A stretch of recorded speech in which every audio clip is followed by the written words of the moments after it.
called graphene in Pfizer's COVID vaccine? According to a study by the University of Almeria School of Engineering in Spain, published on June 28, 2021, entitled Graphene Oxide Detection in Aqueous Suspension, other than mRNA, the majority of Pfizer's COVID vaccine is a substance called graphene, specifically graphene oxide. According to their publication, on June 10, 2021, one vial was received by courier, labeled with the following text: Comirnaty, trademark, sterile concentrate, COVID-19 mRNA, 6 doses after dilution. Created by Pfizer and biotech, it contains messenger RNA, with the instructions for producing a protein from SARS-CoV-2, the virus that causes COVID-19. Supposedly, it helps prevent the disease. After receiving the vial of Pfizer's COVID vaccine, the school then used a transmission electron microscope to beam electrons through the specimen and form an image. Their conclusion was, quote, the TEM images of RD1 sample, the vaccine sample, in general present a high similarity with images of graphene oxide from the literature obtained by the same TEM technique, with similar magnifications. Basically, they thought the microscopic photos of the vaccine looked identical to the published microscopic photos of graphene, specifically graphene oxide. Quote, microscopic study of the sample provides strong evidence for the probable presence of graphene derivatives, although microscopy does not provide conclusive evidence. So if there is graphene in Pfizer's COVID vaccine, what's the big deal? What is graphene anyway? First discovered in 2004, graphene oxide is a flat monolayer, composed of single-atom thick two-dimensional sheets of a hexagonally arranged honeycomb lattice.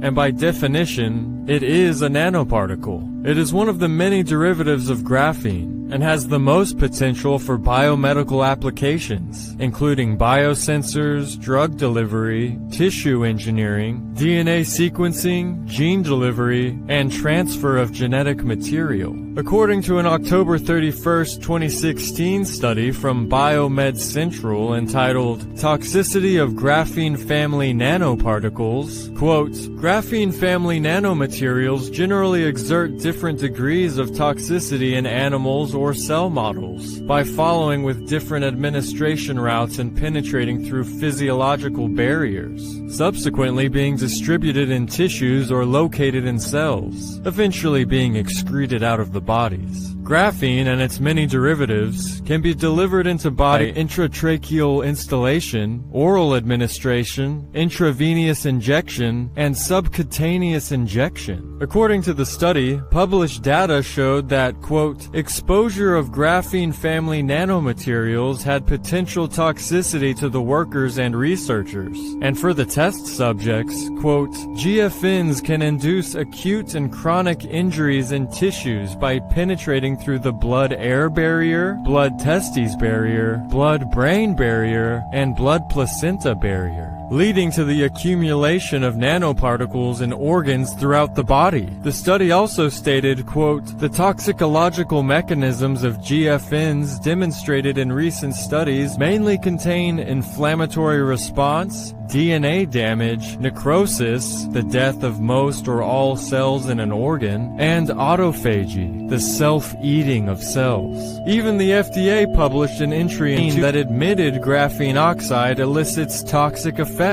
But specifically in relation to Pfizer's COVID vaccine, the 2016 study claims that, quote, intravenous injection causes graphene to circulate through the body of mice in 30 minutes, and, quote, graphene oxide can result in acute inflammation response and chronic injury by interfering with the normal physiological functions of important organs. A high dose of graphene oxide that forms aggregations can block pulmonary blood vessels and result in dyspnea, labored breathing, via intravenous injection. In other words, injecting graphene causes blood clots. Sound familiar? It also states, quote, graphene oxide could directly activate platelet-rich thrombi formation to occlude lung vessels after intravenous injection. Translation: graphene oxide activates the creation of blood clots that obstruct or close up blood vessels in the lungs. Is it just a coincidence that the primary negative side effects associated with COVID vaccines are heart inflammation, strokes, blood clots, and inexplicable strange organ failures? Not only inflammation and blood clots, the study also concludes that, quote, graphene oxide may possess significant genotoxic properties and cause severe DNA damage, chromosomal fragmentation, DNA strand breakages, point mutations, and DNA alterations. So if the mRNA wasn't altering your DNA enough, the conductor for the mRNA can also alter your DNA. According to a November 5th, 2018 study-based article from InTech Open called Graphene Oxide-Based Biosensors, quote, the functionalization of graphene oxide leads to the absorption of various biomacromolecules, including enzymes such as nucleic acids, DNA, and RNA. Was graphene oxide used in Pfizer's COVID vaccine to help the injected mRNA spread its message throughout the recipient's body? That seems to be the only logical conclusion, since one of graphene oxide's biomedical applications is DNA sequencing, gene delivery, and the transfer of genetic material. So despite its clearly toxic properties, it seems vaccine scientists have chosen to inject their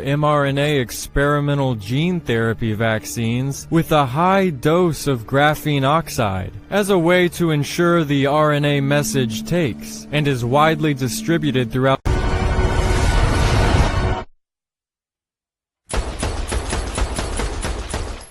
Look, the computer, it's moving.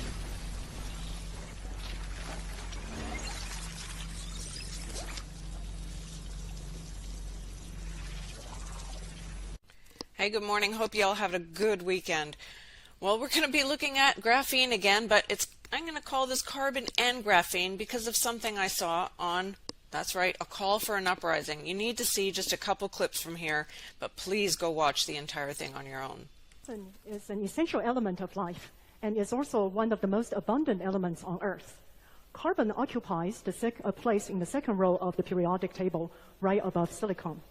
A single carbon atom consists of 6 protons, 6 or 7 neutrons, and 6 electrons. Yes, very interesting. 6 protons, 6 neutrons, and 6 electrons. Nothing comes to mind, but let's keep going. The flexible and strong mechanical properties of graphene can be used for lightweight, high-strength materials applicable to things such as transportation vehicles, airplanes.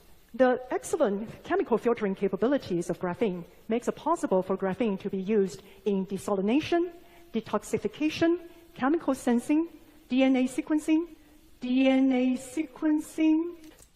So they said it right there, DNA sequencing. Very interesting, right?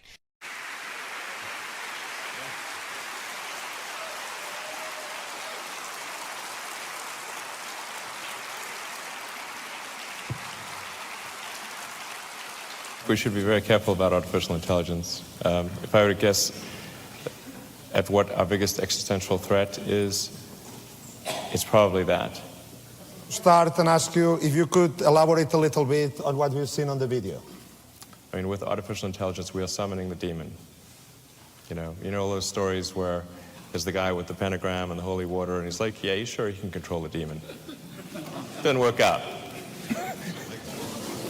Thanks. All right. Thank you so much.